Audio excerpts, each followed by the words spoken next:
Welcome back to Learning with a Difference. News headlines for school morning assembly. Tiger found dead in Madhya Pradesh, Balaghat. Territorial fight suspected. Gujarat cop caught on camera slapping child several times. Suspended. Give 400 Hindi speaking villages first. Haryana Chief Minister to Punjab ML Khattar said that the government freed villages from red tape property.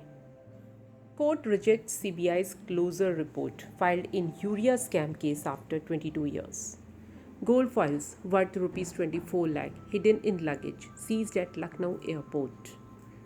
WHO suspends UN supply of Covaxin, no impact on efficacy, says Bharat Biotech. And now some international news.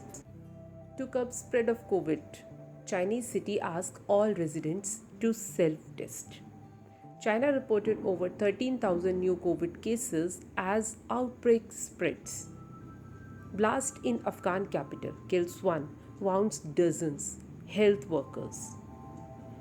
The Taliban announced on Sunday a ban on the cultivation of narcotics in Afghanistan, the world's biggest opium producer.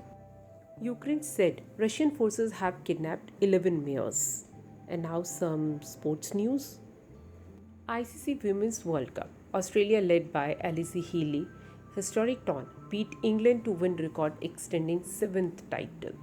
IPL 2022, MS Dhoni becomes second Indian to achieve elusive T20 milestone. And these are today's news headlines. Thank you to all of you. Have a nice day.